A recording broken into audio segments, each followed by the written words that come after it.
Hello students, welcome to Samarth exam prep. आज हम करने जा रहे हैं सीयूईटी 2023 का मैथमेटिक्स का पेपर सॉल्व। तो आप सब हमारे चैनल के साथ जुड़े रहिए। और 2023 में जो मैथमेटिक्स में क्वेश्चंस आए थे, उसमें किस तरीके के क्वेश्चंस थे, कैसे उनका डिफिकल्टी लेवल था, किस तरीके से उसको आप कम टाइम में अच्छे से सॉल्व कर सकते हो, आप एक जेन्युइन आंसर ला सकते हो क्वेश्चन पेपर में एग्जाम टाइम पे। तो ठीक है, हम कंटिन्यू करते हैं हमारे पेपर के साथ, जो कि सीयूईटी 2023 में आया था। और मैथमेटिक्स सब्जेक्ट में जो जो भी बच्चे इंटरेस्टेड है, वो ये पेपर देख सकते हैं। तो इसमें हमारा जो फर्स्ट क्वेश्चन था, फर्स्ट क्वेश्चन में हमें दी गई है एक मैट्रिक्स दी गई है, और उसके बारे में पूछा है कि ये किस तरीके की मैट्रिक्स है। क्या ये सिमेट्रिक मैट्रिक्स है, क्या ये स्क्वायर मैट्रिक्स है, डायगोनल मैट्रिक्स है, स्क्यू सिमेट्रिक है, या स्केलर मैट्रिक्स है। तो हम किस तरीके से पता कर सकते हैं कि ये कौन सी मैट्रिक्स होगी।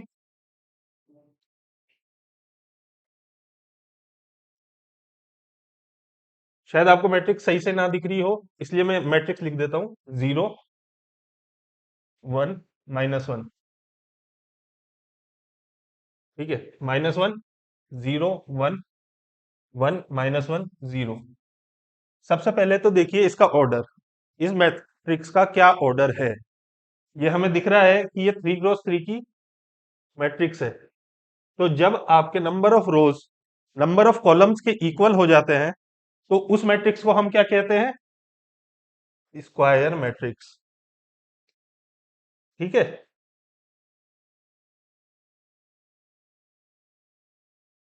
तो एक तो ये स्क्वायर मैट्रिक्स है। अब डायगोनल मैट्रिक्स हो सकती है क्या? डायगोनल मैट्रिक्स क्या होती है? जिसमें डायगोनल एलिमेंट्स, कुछ एलिमेंट्स हो, और उसके अलावा जो नॉन डायगोनल एलिमेंट्स है वो सारे जीरो हो। तो क्या इसमें नॉन डायगोनल एलिमेंट्स जीरो है? नहीं है। तो इस वजह से ये डायगोनल मैट्रिक्स नहीं होगी। डायगोनल नहीं है तो स्केलर मैट्रिक्स हो सकती है।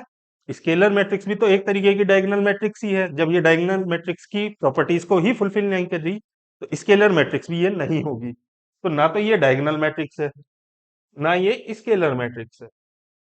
अब हमारे पास दो ऑप्शन बचते हैं कि ये सिमेट्रिक है या स्क्यू सिमेट्रिक है। तो सिमेट्रिक मैट्रिक्स में हमारे क्या कंडीशन होती है कि ए आई जे पोजीशन पे जो एलिमेंट है वो ए जे आई पोजीशन के इक्वल होना चाहिए। ये किसकी कंडीशन है? सिमेट्रिक की। ठीक है। और अगर ए आई जे पोजीशन पे जो एलिमेंट है वो नेगेटिव ऑफ ए जे आई के इक्वल हो जाता है, तो क्या होता है? Skew symmetric.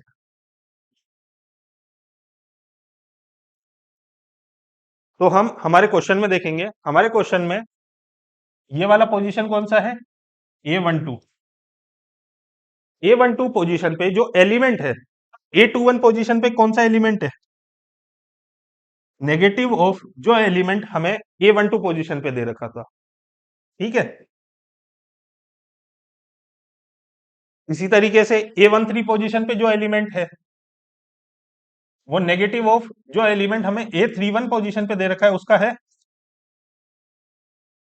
और इसी तरीके से इस एलिमेंट के लिए भी अपन बोल सकते हैं।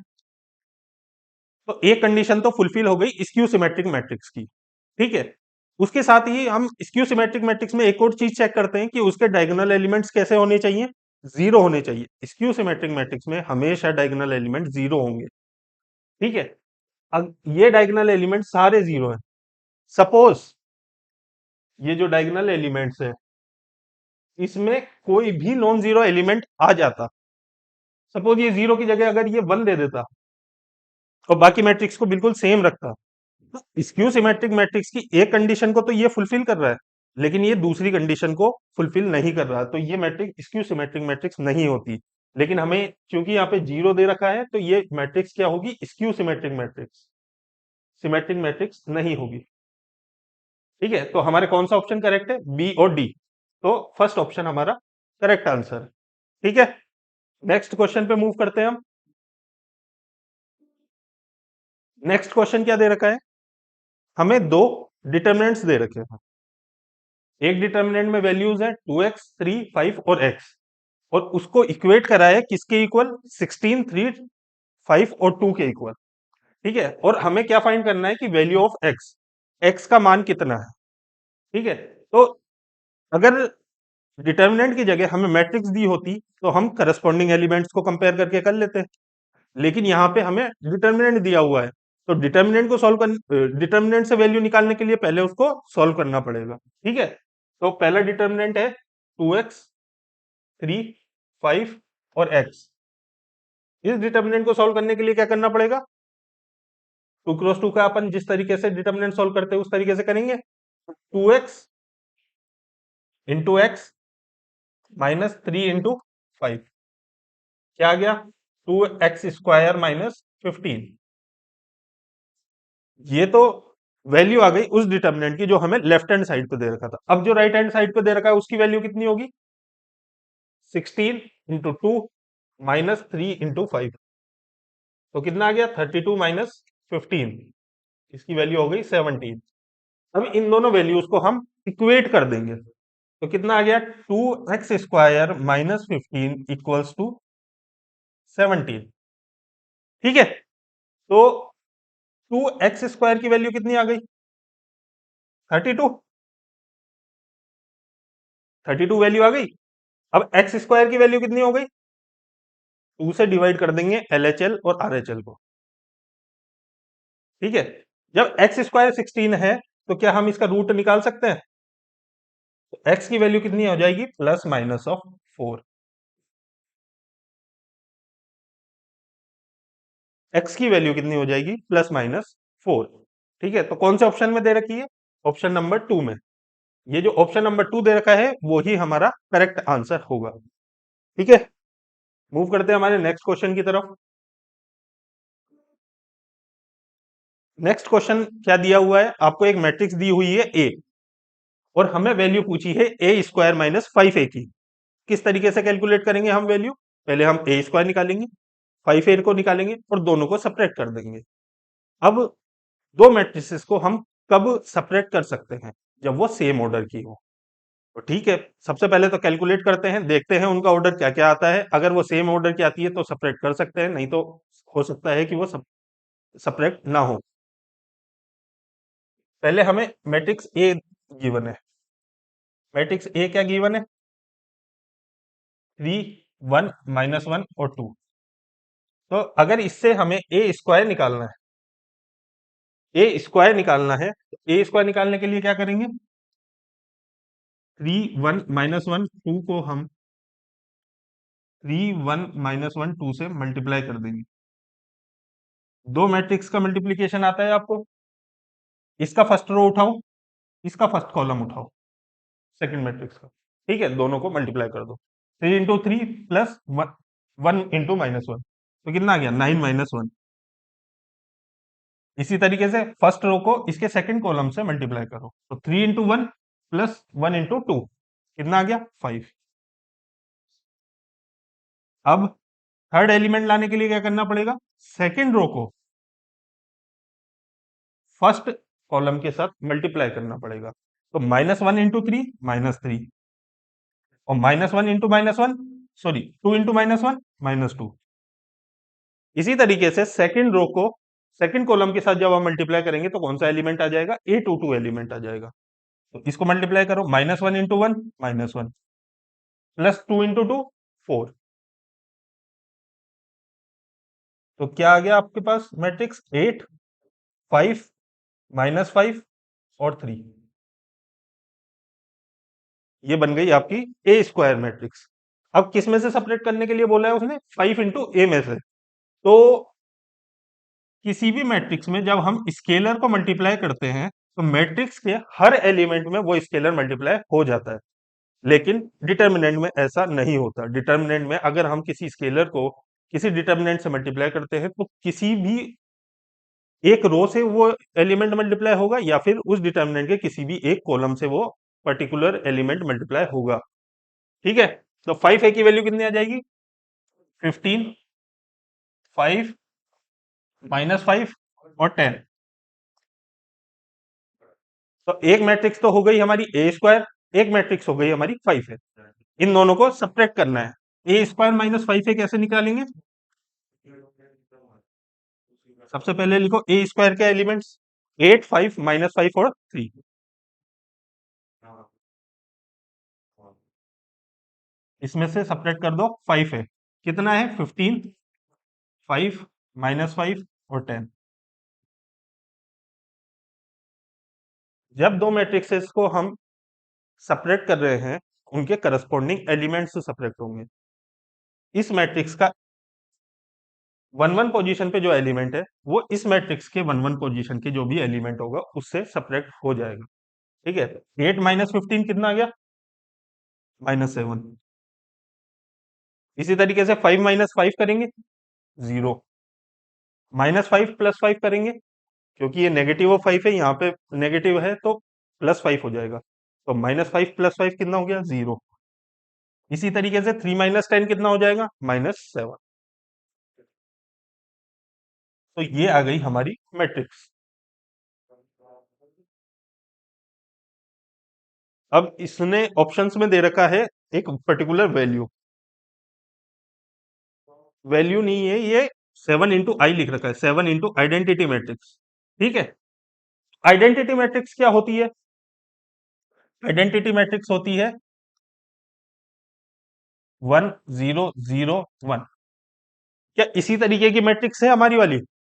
अगर हम -7 को कॉमन ले लेते हैं तो इसी तरीके की मैट्रिक्स आ जाएगी। अगर हम इस मैट्रिक्स में से -7 को कॉमन ले लिया तो क्या एलिमेंट्स बचेंगे, 1 0 0 और 1। ये हमारे आइडेंटिटी मैट्रिक्स के इक्वल है। तो इसका आंसर कितना आ गया, -7 इंटू आइडेंटिटी मैट्रिक्स, यानी कि सेकेंड ऑप्शन। तो हमारा कौन सा ऑप्शन करेक्ट हो गया, सेकेंड ऑप्शन करेक्ट हो गया। समझ में आया? उसके बाद हम मूव करते हैं नेक्स्ट क्वेश्चन की तरफ। नेक्स्ट क्वेश्चन क्या दे रखा है आपको, डिटर्मिनेंट ऑफ ए तो दे रखा है 3। ए कोई भी मैट्रिक्स है, उसका डिटर्मिनेंट दे रखा है 3। और आपको ए इनवर्स भी गिवन है। ए इनवर्स क्या गिवन है, 3 -1 -5/3 एंड 2/3। ठीक है, ये आपको ए इनवर्स गिवन है। जब आपको ए इनवर्स गिवन है, डिटर्मिनेंट ऑफ ए गिवन है, और उसने पूछा है एडजॉइंट ऑफ ए, तो निकाल सकते हैं। इनवर्स का फॉर्मूला क्या होता है, ए इनवर्स का क्या फॉर्मूला लिखते हैं अपन, 1 determinant of A into adjoint of A. यही फॉर्मूला होता है इनवर्स का। एडजॉइंट ए निकालने के लिए क्या करना पड़ेगा, हम डिटर्मिनेंट ऑफ ए को क्रॉस मल्टीप्लाई कर देंगे। क्यों कर पा रहे हैं ये, क्योंकि डिटर्मिनेंट हमेशा एक पर्टिकुलर वैल्यू होती है। और जब अगर किसी मैट्रिक्स का इनवर्स निकाल रहे हैं, तो हम ये लेके चलते हैं कि उसका डिटर्मिनेंट कभी भी 0 नहीं होगा। इस वजह से क्रॉस मल्टीप्लाई कर पा रहे हैं। ठीक है, तो एडजॉइंट ए की वैल्यू कितनी आ गई, determinant of A into A inverse. अब डिटर्मिनेंट ऑफ ए कितना गिवन है अपन ने, 3। और ए इनवर्स की वैल्यू गिवन है हमें 3 -1 -5/3 एंड 2/3। तो क्योंकि ये एक मैट्रिक्स है, तो अगर इससे कोई स्केलर मल्टीप्लाई होगा तो मैट्रिक्स के हर एक एलिमेंट के साथ वो पर्टिकुलर स्केलर मल्टीप्लाई होगा। तो जब 3 को 3 से मल्टीप्लाई करेंगे तो कितना आ जाएगा, 9। -1 से करेंगे -3, -5/3 से करेंगे तो -5, और 2/3 से करेंगे तो 2। तो ये आ गई हमारी मैट्रिक्स। कौन सी मैट्रिक्स, एडजॉइंट ए की मैट्रिक्स। ठीक है, कौन सा ऑप्शन मिल रहा है, 9 -3 -5 2। थर्ड ऑप्शन हमारा करेक्ट हो जाएगा। ठीक है बच्चों, इसमें थर्ड ऑप्शन हमारा करेक्ट हो जाएगा। मूव करते हैं नेक्स्ट क्वेश्चन की तरफ। नेक्स्ट क्वेश्चन क्या दे रखा है हमें, एक फंक्शन दे रखा है एफ एक्स। मैं अभी फंक्शन लिख दूंगा, पहले क्वेश्चन पढ़ लेते हैं। एक फंक्शन दे रखा है हमें एफ एक्स, वो हमें गिवन है कि कंटिन्यूअस है। मतलब उसने कंटिन्यूटी पहले से ही बता दी है कि ये पर्टिकुलर फंक्शन आपको गिवन है और ये कंटिन्यूअस है। उसके बाद इस पूरे फंक्शन में एक वैल्यू है के करके, उस के की हमें वैल्यू बतानी है। ठीक है, फंक्शन क्या गिवन है, f x equals to 3x - 8 when x is less than equals to 5, और 2k when x is greater than 5। ठीक है, ये हमें फंक्शन गिवन है। अब हमें क्या पता करना है कि इस k की वैल्यू क्या होगी, ताकि ये फंक्शन जो हमें एफ एक्स दे रखा है वो कंटिन्यूअस हो जाए। ठीक है, कंटिन्यूटी किस तरीके से निकालते हैं हम? Left hand limit equals to right hand limit equals to value of function at particular point A. ये ए कहां से आएगा? जिस पॉइंट पे हम कंटिन्यूटी चेक कर रहे हैं वो वैल्यू है ए। तो यहां पे ए की वैल्यू कितनी हो जाएगी? 5, क्योंकि हमें 5 पे फंक्शन काट रखा है। 5 से लेस पे फंक्शन ये क्या है? पॉलिनोमियल है। पॉलिनोमियल हमेशा कंटिन्यूअस होता है। ये भी पॉलिनोमियल है, भले ही ये कांस्टेंट पॉलिनोमियल है लेकिन है तो पॉलिनोमियल। ये भी कंटिन्यूअस है, तो ये अपने अपने डोमेन में तो दोनों कंटिन्यूअस है। अब चूंकि ये 5 पे सेपरेट हो रहे हैं, हमें 5 पे भी चेक करना है कि क्या ये 5 पे कंटिन्यूअस होंगे या नहीं होंगे। ठीक है, तो हम फंक्शन की वैल्यू 5 पे देखेंगे। तो सबसे पहले तो लेफ्ट हैंड लिमिट निकाल लेते हैं। लेफ्ट हैंड लिमिट किस तरीके से निकलेगी? Limit x tending towards 5 minus कौन सा फंक्शन उठाएंगे? जो लेस देन 5 में दे रखा है, यानी कि 3x माइनस है।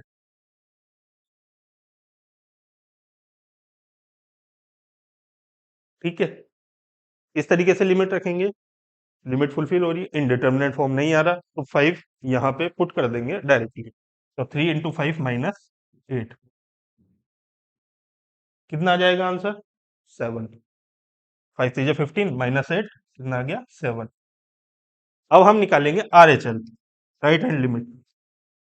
राइट हैंड लिमिट के लिए क्या करना पड़ेगा? Limit x tending towards 5 positive, और कौन सा फंक्शन आएगा? जो x ग्रेटर देन 5 में दे रखा है, यानी कि 2k।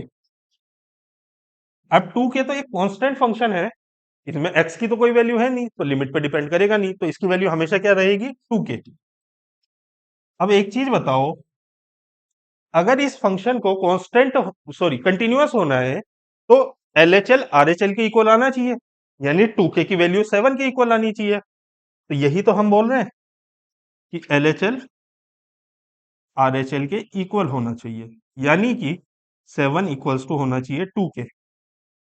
तो ये क्या इंप्लाई कर रहा है? k की वैल्यू क्या होनी चाहिए? 7/, तो k इक्वल्स टू 7/2 पे हमारा फंक्शन हो जाएगा कंटिन्यूअस। ठीक है, कौन सा ऑप्शन दिख रहा है? Second option. Second option correct होगा। इसी तरीके से मूव करेंगे हम नेक्स्ट क्वेश्चन की तरफ। यहाँ पे एक इंटीग्रेशन में आपको वैल्यू निकालनी है। ठीक है, आपको क्या इंटीग्रेशन दे रखा है?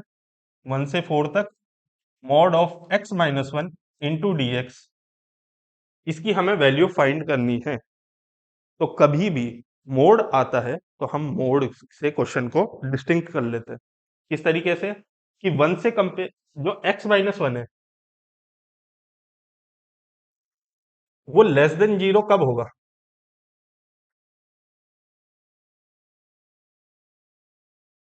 x-1 लेस देन 0 कब होगा? जब x लेस देन 1 रहे। क्या x लेस देन 1 इस क्वेश्चन में दिया हुआ है? x की वैल्यू इसने हमेशा दी है 1 से लेकर 4 तक। तो क्या मोड को सेपरेट करने की जरूरत है? 1 से बड़े होने पे 1 से लेकर 4 तक में जब x की वैल्यूज हो,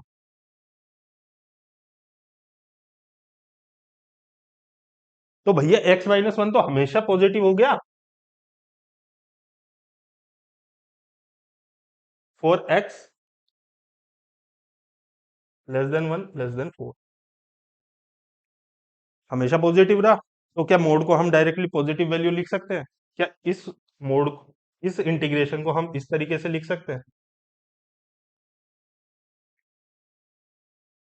ठीक है, ये तो सिंपल इंटीग्रेशन है। x का इंटीग्रेशन क्या होता है? x²/2। 1 का इंटीग्रेशन क्या होगा? x, और लिमिट लगा देंगे 1 से लेकर 4 तक।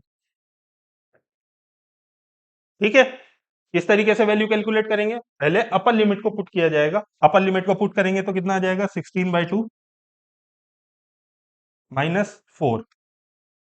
ये तो हो गई upper limit, minus lower limit.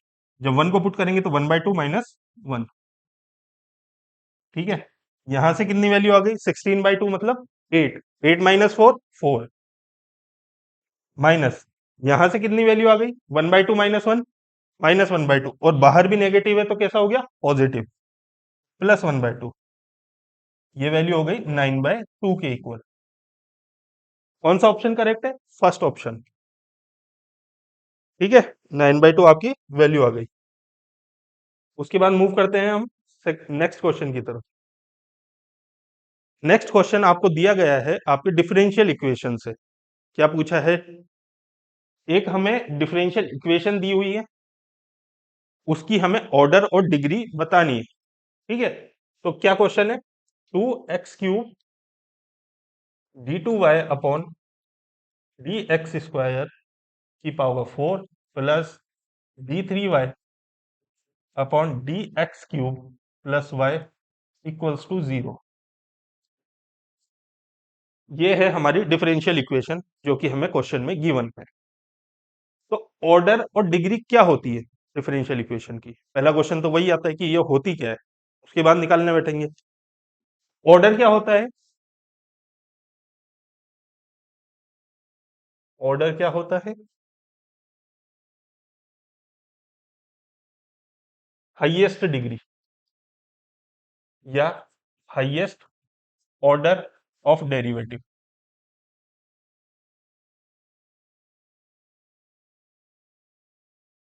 इन डिफरेंशियल इक्वेशन। जो भी हमारी गिवन डिफरेंशियल इक्वेशन है उसमें हाईएस्ट ऑर्डर डेरिवेटिव कौन सा हो रहा है, वही उस डिफरेंशियल इक्वेशन का ऑर्डर होगा। ठीक है, तो इसमें सबसे हाईएस्ट डेरिवेटिव क्या हो रहा है? यहाँ पे तो सेकंड डेरिवेटिव है, लेकिन यहाँ पर है थर्ड डेरिवेटिव। ठीक है, थर्ड से ऊपर कोई भी डेरिवेटिव नहीं है, फोर्थ ना फिफ्थ ना सिक्स। ठीक है, तो इस डिफरेंशियल इक्वेशन का ऑर्डर कितना हो गया? इस डिफरेंशियल इक्वेशन का ऑर्डर हो गया 3। डिग्री क्या होती है भैया? डिग्री क्या होती है? डिग्री होती है जो भी हमारा ऑर्डर आया, या जो भी हाईएस्ट ऑर्डर डेरिवेटिव था उसकी कितनी पावर है, वो हो जाएगी डिफरेंशियल इक्वेशन की डिग्री।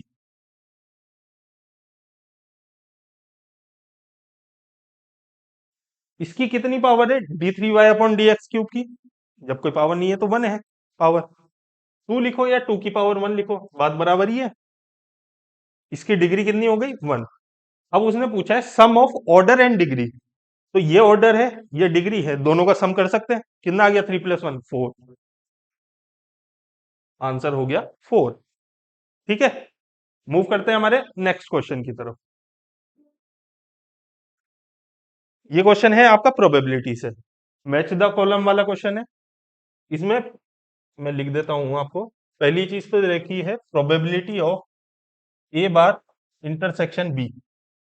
इसको ए बार भी बोल सकते हैं, ए कॉम्प्लीमेंट भी बोल सकते हैं। तो इस क्वेश्चन को हम कैसे सॉल्व करेंगे? इस क्वेश्चन को करेंगे हम वेन डायग्राम से सॉल्व। ठीक है, आपके पास दो इवेंट है ए और बी, सॉल्व करके देखते हैं वेन डायग्राम से इसकी वैल्यू क्या आएगी।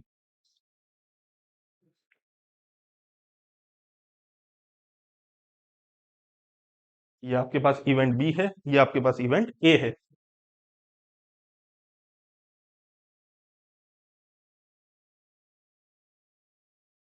और ये जो बीच में पोर्शन आया है इसको क्या बोलते हैं हम?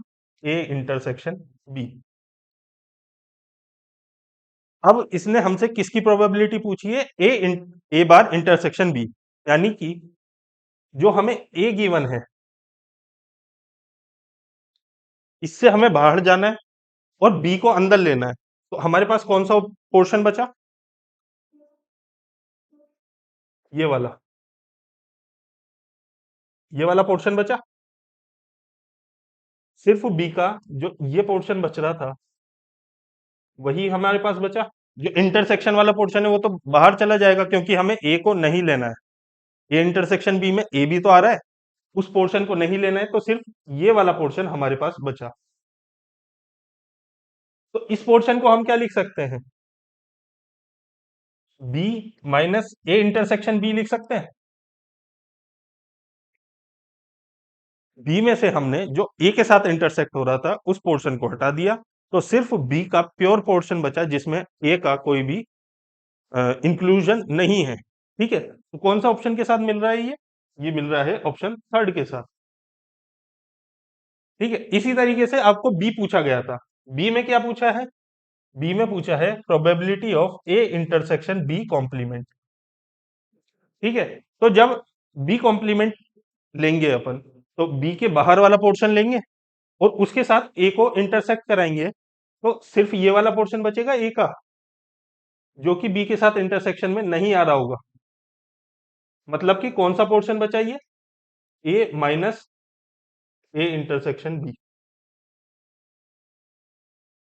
ठीक है, A minus A intersection B.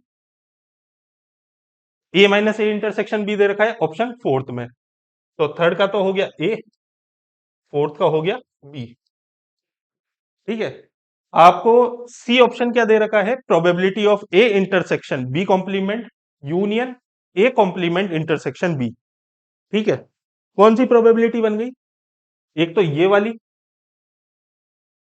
Union ये वाली, जो हमने ए और बी ऑप्शन सॉल्व करे थे उन दोनों प्रोबेबिलिटीज का यूनियन कर दिया इसने, कुल मिला के बात ये है। तो अब इसका क्या आएगा, ये पूरा पोर्शन जो हमारे नए वेन डायग्राम में देख लेते हैं अपन, ये जो हमारा नया वेन डायग्राम है, इसमें से ये वाला पोर्शन हमें लेना है, ये वाला लेना है, जो बीच में इंटरसेक्शन वाला पोर्शन जो हमारे पास है उसको हमें हटाना है।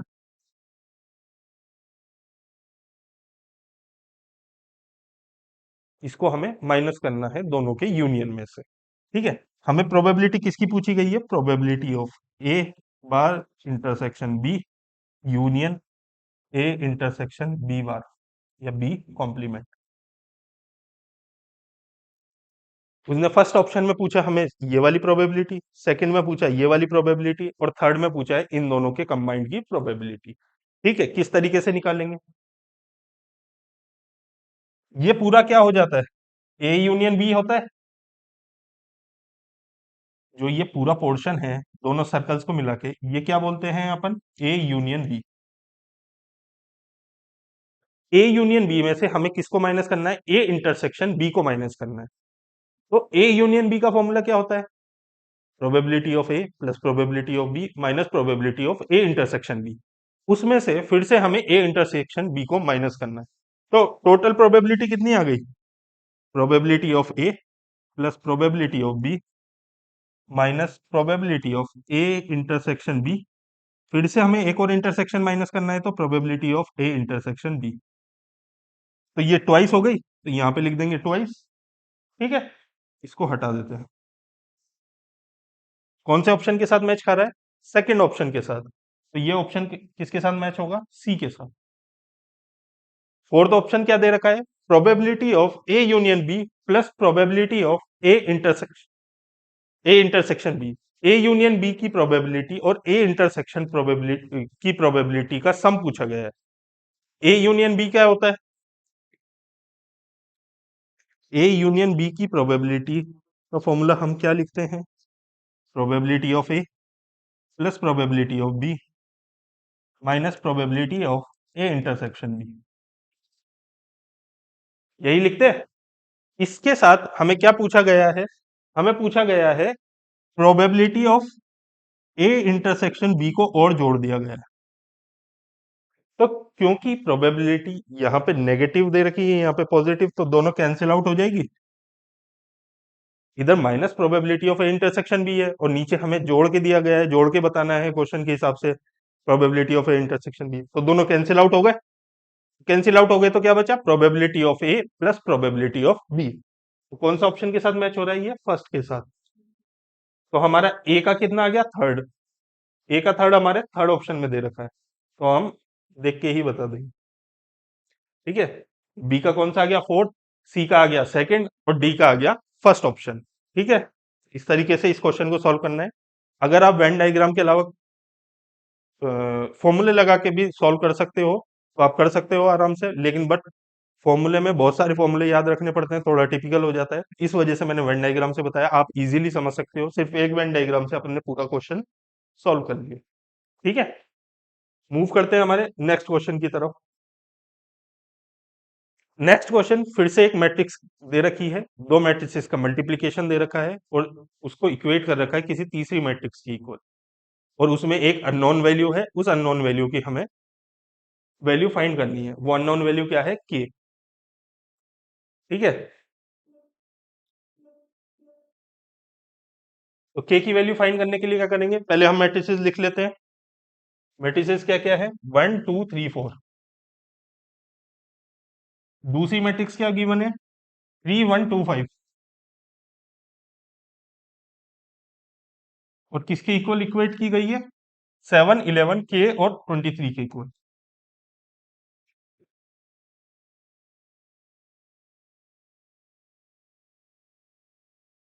ठीक है, 7 11 के और 23 के इक्वल इक्वेट की गई है। तो हम पहले इन दोनों मैट्रिसेस को क्या करेंगे, मल्टीप्लाई।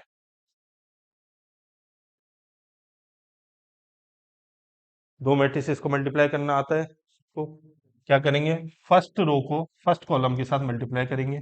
कितना आ जाएगा, 1 × 3 + 2 × 2 7। 3 + 4 हो गया, तो 7 आ गया। अब फर्स्ट रो को सेकंड कॉलम के साथ मल्टीप्लाई करेंगे, 1 × 1 + 2 × 5। इस एलिमेंट को करेंगे इस एलिमेंट के साथ, इस एलिमेंट को करेंगे इस एलिमेंट के साथ मल्टीप्लाई। ठीक है, तो 1 × 1 + 2 × 5 कितना हो गया, 11। अब फर्स्ट सॉरी सेकंड रो को फर्स्ट कॉलम के साथ मल्टीप्लाई करेंगे। कैसे, 3 × 3 + 4 × 2, तो कितना आ गया, 17।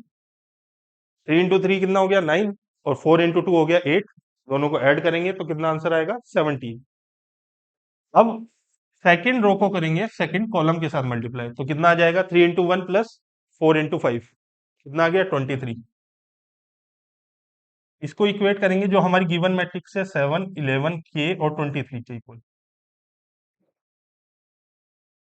तो तीन टर्म्स तो हमारी पहले से गिवन थी, 7 11 और 23। हमें वैल्यू फाइंड करनी है के की करस्पॉन्डिंग वैल्यू पिछली मैट्रिक्स में कितनी आ रही है, 17। तो के की वैल्यू कितनी हो गई, 17। ठीक है, कौन सा ऑप्शन है, थर्ड ऑप्शन करेक्ट होगा।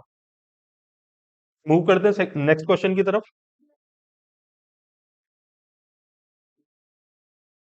नेक्स्ट क्वेश्चन क्या गिवन है, कि हमें वैल्यू ऑफ के फाइंड करनी है, के की वैल्यू फाइंड करनी है। एक डिटर्मिनेंट दिया हुआ है, एक डिटर्मिनेंट दिया हुआ है और उसकी कुछ वैल्यू दी हुई है, उसके करस्पॉन्डिंग हमें के की वैल्यू फाइंड करनी है। डिटर्मिनेंट क्या गिवन है, 1 के 3 3 के -2 2 3 -1। ये हमारा डिटर्मिनेंट है और इसकी वैल्यू दे रखी है 33। इससे हमें के की वैल्यू फाइंड करनी है। तो 3 × 3 के डिटर्मिनेंट को आप ओपन कर सकते हो इजीली। कैसे करोगे, पहला एलिमेंट उठाओ, इस कॉलम को छुपा लो, फर्स्ट रो को छुपा लो, बाकी की जो मैट्रिक्स बचेगी उसको सॉल्व कर लो, उसका डिटर्मिनेंट निकाल लो। तो कितना आ जाएगा, -के माइनस टाइम्स ऑफ -6, तो कितना आ जाएगा, +6। -के सेकंड एलिमेंट पे क्या लेते हैं अपन, नेगेटिव लेते हैं, -के आएगा। सेकंड कॉलम छुप जाएगा, फर्स्ट रो छुप जाएगी, तो 3 × -1 -3, माइनस ऑफ 2 × -2 कितना आ गया, -4, प्लस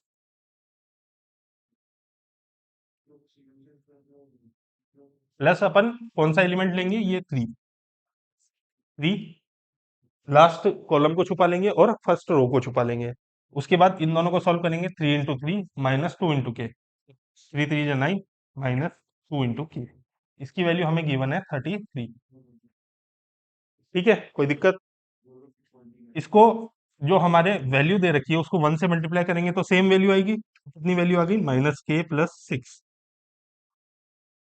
ठीक है, इस ब्रैकेट को सॉल्व करेंगे तो कितना आ जाएगा, -3 + 4 +1 आएगा। +1 को -के साथ मल्टीप्लाई करेंगे तो फिर से कितना आ जाएगा, -के। इस ब्रैकेट को सॉल्व नहीं कर सकते तो डायरेक्ट 3 से मल्टीप्लाई करेंगे, तो 9 3 जा 27 -6 के इक्वल्स टू आ जाएगा 33। तो जो हमारी कांस्टेंट टर्म्स है उसको तो हम लेफ्ट हैंड साइड पे, सॉरी राइट हैंड साइड पे भेज देंगे, ताकि के की वैल्यूज एक तरफ रह जाए। तो -6 के -के कितना हो गया टोटल, -8 के। और 6 है हमारे पास और 27 है, 6 और 27 कितना हो गया, 33। तो 33 को राइट हैंड साइड पे भेज देंगे तो कितना आ गया, -33। तो ये तो हो गया पूरा जीरो। तो जब -8k की वैल्यू 0 आ रही है तो k की वैल्यू कितनी आएगी? k की वैल्यू भी हो जाएगी 0। ठीक है, k की वैल्यू भी 0 हो जाएगी, तो कौन सा ऑप्शन करेक्ट होगा? Option second. मूव करते हैं हमारे नेक्स्ट क्वेश्चन की तरफ। नेक्स्ट क्वेश्चन भी हमारा डिटर्मिनेंट के बेसिस पे ही दिया हुआ है। हमें एक मैट्रिक्स दे रखी है ए। क्या है वो मैट्रिक्स? 1, 3, 2 और 1। ये हमें मैट्रिक्स दी गिवन है। इसके बाद हमें डिटर्मिनेंट फाइंड करना है किस चीज का? ए स्क्वायर माइनस 2a का डिटर्मिनेंट हमें फाइंड करना है। ठीक है, इजी है क्वेश्चन, ज्यादा हार्ड नहीं है। सबसे पहले तो ए स्क्वायर फाइंड करते हैं। ए स्क्वायर किस तरीके से फाइंड होगा? ए स्क्वायर को फाइंड करने के लिए ए को ए के साथ मल्टीप्लाई करने पड़ेगा, जो हमारी मैट्रिक्स दे रखी है ए। तो ए स्क्वायर कितना हो गया? 1, 3, 2 और 1 इंटू 1, 3, 2, 1। मैट्रिक्स मल्टीप्लाई करते हुए आ रहे हैं, इजीली कर सकते हैं। 1 को 1 के साथ, 3 को 2 के साथ, कितना हो गया? 1 इंटू 1 1, 3 इंटू 2 6, 6 और 1 7। इसी तरीके से 1 को 3 के साथ, 3 को 1 के साथ, तो 3 प्लस 3 6। इसी तरीके से 2 को 1 के साथ, 1 को 2 के साथ, और दोनों को ऐड कर देंगे, तो 2 प्लस 2 4। इसी तरीके से 2 इंटू 3 प्लस 1 इंटू 1, तो कितना आ गया? 7। ये हो गया हमारा ए स्क्वायर। अब 2a क्या है? 2 टाइम्स ऑफ ए। जो भी मैट्रिक्स है उसके हर एक एलिमेंट को 2 से मल्टीप्लाई कर दिया जाएगा, तो ये हो जाएगा हमारा 2a। तो 2a कितना आ जाएगा? 2, 6, 4 और 2। इन दोनों मैट्रिक्स को सेपरेट करेंगे तो कितना आ जाएगा? ए स्क्वायर माइनस 2a। तो ए स्क्वायर में से 2a माइनस करेंगे तो कितना आएगा? करस्पॉन्डिंग एलिमेंट्स को माइनस करना पड़ेगा, दोनों 2 क्रॉस 2 की मैट्रिक्सेस है। तो फर्स्ट मैट्रिक्स में क्या दे रखा है? 7, जो ए स्क्वायर है। और माइनस ऑफ 2a मैट्रिक्स में फर्स्ट एलिमेंट क्या है? 2। तो 7 माइनस 2 करेंगे तो कितना आ जाएगा? 5।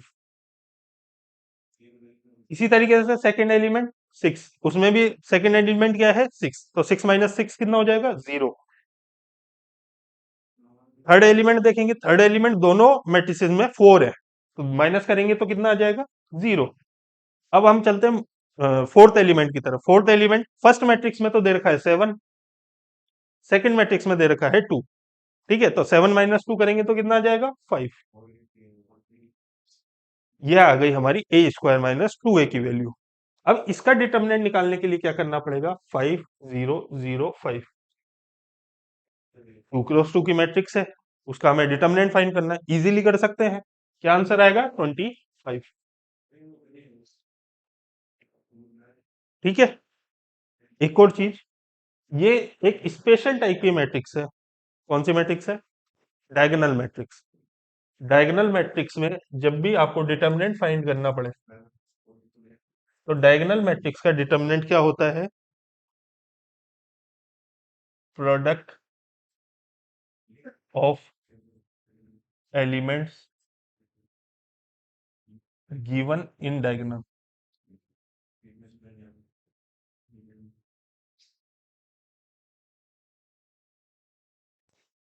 कोई भी डायगोनल मैट्रिक्स आपको गिवन है, अगर आपको उसका डिटर्मिनेंट फाइंड करना है, तो डिटर्मिनेंट फाइंड करने के लिए आपको कुछ नहीं करना, उसके डायगोनल पे जो जो भी एलिमेंट्स दे रखे हैं उन सब एलिमेंट्स को आप मल्टीप्लाई कर दो। मल्टीप्लाई करने के बाद सारे एलिमेंट्स को जब मल्टीप्लाई करोगे, उसके बाद जो आंसर आएगा वही उस पर्टिकुलर मैट्रिक्स के डिटर्मिनेंट का आंसर होगा। ठीक है, तो 5 और 5 दे रखा था, इसका डिटर्मिनेंट कितना आ गया? 25। 5 इंटू 5। ठीक है, कौन सा ऑप्शन करेक्ट हुआ? ऑप्शन थर्ड करेक्ट हो गया। मूव करते हैं नेक्स्ट क्वेश्चन की तरफ। नेक्स्ट क्वेश्चन क्या दे रखा है? एक आपको डिटर्मिनेंट गिवन है, डिटर्मिनेंट में कुछ वैल्यूज गिवन है, और हमसे उसको इक्वेट करा रहा है और लेमडा की वैल्यू पूछ रहा है। हमें क्या मैट्रिक्स गिवन है? मैट्रिक्स है x plus 4, 2x, 2x, 2x, x plus 4, 2x, 2x, 2x और x प्लस 4। ठीक है, ये हमारी मैट्रिक्स गिवन है, और इसको किसके इक्वल पुट किया गया है क्वेश्चन में? लेमडा इंटू 4 माइनस एक्स के स्क्वायर के इक्वल। लेमडा इंटू 4 - x के स्क्वायर के इक्वल पुट किया गया है, और वो हमसे क्या पूछ रहा है, एक्स की, सॉरी, लेमडा की क्या वैल्यू होगी। उसने हमसे लेमडा की वैल्यू पूछी है।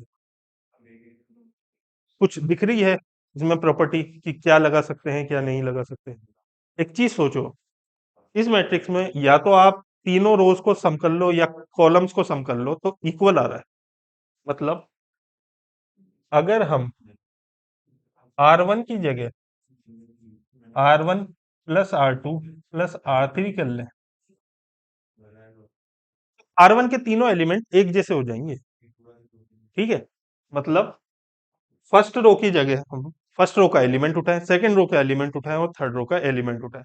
अगर हम फर्स्ट एलिमेंट उठा रहे हैं तो तीनों रो का हम फर्स्ट फर्स्ट एलिमेंट ही उठाएंगे। ठीक है, तो R1 की जगह कितना आ जाएगा, 2x plus 2x plus x plus 4 यानी 5x प्लस 4। सेकंड में भी आ जाएगा 5x प्लस 4 और थर्ड एलिमेंट भी आ जाएगा 5x प्लस 4 फर्स्ट रो का। क्यों आया, क्योंकि इन तीनों एलिमेंट्स का सम भी 5x प्लस 4 है और इन तीनों एलिमेंट्स का सम भी 5x प्लस 4 है। सेकंड रो किस तरीके से रहेगी, उसको आप चेंज मत करो, इसी तरीके से रहेगी जो क्वेश्चन में गिवन है, क्योंकि उस पर अपन ने कोई भी प्रॉपर्टी अप्लाई नहीं की है। ठीक है, आया समझ। अब आप एक चीज नोटिस करो, जो हमारा फर्स्ट रो है उसमें सारे एलिमेंट सेम है, 5x प्लस 4, तो उसको कॉमन ले सकते हैं हम। अगर हमने इसमें से इस मैट्रिक्स में से 5x प्लस 4 कॉमन लिया तो डिटर्मिनेंट हमारा क्या बचेगा, 1 1 1, 2x x plus 4, 2x 2x 2x x plus 4, ये हमारा डिटर्मिनेंट बच गया। इसके बाद इस डिटर्मिनेंट को आप सॉल्व कर लेंगे। क्या कैसे करोगे, जो इजी, मतलब हम जो नॉर्मल तरीका है 3 क्रॉस 3 डिटर्मिनेंट को सॉल्व करने का, पहले फर्स्ट एलिमेंट उठाएंगे, फर्स्ट रो को छुपाएंगे, फर्स्ट कॉलम को छुपाएंगे और बाकी को मल्टीप्लाई कर देंगे। तो x प्लस 4 का स्क्वायर -4x स्क्वायर, इसको इससे और इसको इससे, बीच में आ गया minus, minus of second element, ये वाला एलिमेंट में माइनस आ जाता है। ठीक है, सेकंड कॉलम को छुपाएंगे, फर्स्ट रो को छुपाएंगे, 2x into x plus 4 minus 2x into 2x कितना हो गया, 4x स्क्वायर। ठीक है, प्लस थर्ड एलिमेंट उठाएंगे, क्या है, 1, थर्ड कॉलम को छुपाएंगे, फर्स्ट रो को छुपाएंगे, क्रॉस मल्टीप्लाई करेंगे तो कितना आ जाएगा, 4x square -2x into x plus 4। अब इस इक्वेशन को हमें सॉल्व करना है। मैं ये रब कर देता हूँ क्योंकि थोड़ी स्पेस मिल जाए हमें।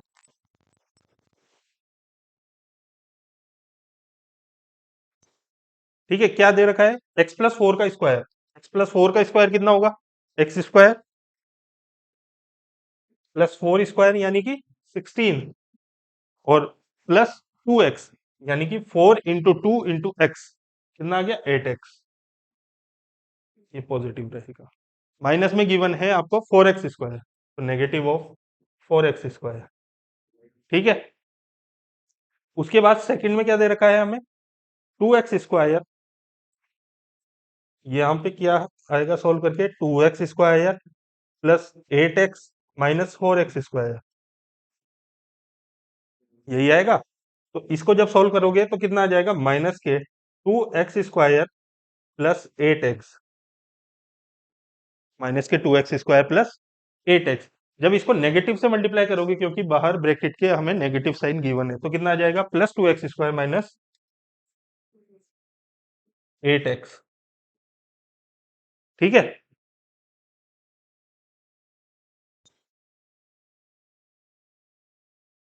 लास्ट टर्म हमारी बच रही है, लास्ट टर्म में क्या दे रखा है, 4x square plus of 4x square minus 2x square minus 8x। अब इस इक्वेशन को देखो, कुछ टर्म्स कट रही है, कौन कौन सी टर्म्स कट रही है? एक तो 4x² से 4x² कैंसिल आउट हो रहा है, 2x² से -2x² कैंसिल आउट हो रहा है, -8x से +8x कैंसिल आउट हो रहा है। ठीक है, उसके बाद हमारे पास क्या बचा? x² +16 -8x, x² +16 -8x। ये किसका फॉर्मूला है? किसका स्क्वायर है? क्या ये x-4 का स्क्वायर नहीं है? x-4 का स्क्वायर है। x-4 के स्क्वायर को क्या अपन 4 - x का भी स्क्वायर लिख सकते हैं? क्योंकि नेगेटिव का स्क्वायर जब बाहर लिया तो वो तो पॉजिटिव हो गया, दोनों टर्म्स इक्वल है। 4x² के साथ तो हमारा 4x² मैच हो गया। तो लेमडा क्या है? लेमडा आएगा वो वैल्यू जो हमने बाहर लिखी थी डिटर्मिनेंट में कॉमन निकाल के। कितनी आएगी? 5x+4। तो लेमडा की वैल्यू कितनी हो गई? 5x+4। ठीक है, कौन सा ऑप्शन करेक्ट होगा? ऑप्शन सेकंड हमारा जो करेक्ट हो जाएगा। ठीक है, काफी आसान है, मतलब क्वेश्चन थोड़ा लेंदी है, बाकी मेथड बहुत इजी। मूव करते हैं हमारे नेक्स्ट क्वेश्चन की तरफ। नेक्स्ट क्वेश्चन हमारे क्या दे रखा है? बाइनोमियल डिस्ट्रीब्यूशन का हमें मीन निकालना है। क्या होता है बाइनोमियल डिस्ट्रीब्यूशन का मीन?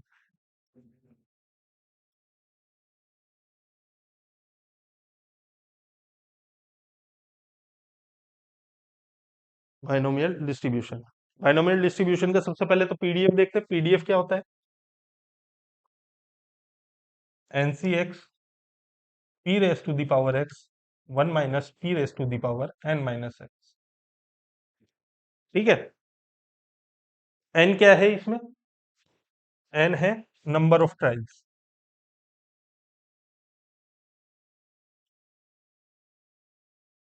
x क्या है? Number of success. और p क्या है? Probability of success. ठीक है, तो जो बाइनोमियल डिस्ट्रीब्यूशन है उसका मीन कितना होता है? मीन होता है n इंटू पी, यानी कि number of trials into probability of success. अब इसने क्वेश्चन में दे रखा है कि बाइनोमियल डिस्ट्रीब्यूशन विद पैरामीटर 4, 1/3। तो ये एक स्टैंडर्ड नोटेशन है बाइनोमियल डिस्ट्रीब्यूशन को डिनोट करने का। बाइनोमियल डिस्ट्रीब्यूशन को किस तरीके से डिनोट करते हैं? Binomial distribution with parameter n, p। n क्या होता है? Number of trials. p क्या होता है? Probability of success. अगर इन दोनों इक्वेशंस को हम कंपेयर करें, दोनों नोटेशंस को कंपेयर करें, n की वैल्यू हमें दी गई है 4 और p की वैल्यू दी गई है 1/3। तो np की वैल्यू कितनी आ जाएगी? 4 × 1/3। तो वैल्यू आ गई मीन की 4/3। कौन सा ऑप्शन में दे रखा है? फर्स्ट ऑप्शन में। तो हमारा फर्स्ट ऑप्शन करेक्ट हो जाएगा। ठीक है, तो इस तरीके से निकाल सकते हैं हम मीन ऑफ बाइनोमियल डिस्ट्रीब्यूशन। तो आज हमने कुछ क्वेश्चंस करे, हम बाकी के क्वेश्चंस अपने नेक्स्ट क्लास में करेंगे। तब तक के लिए गुड बाय।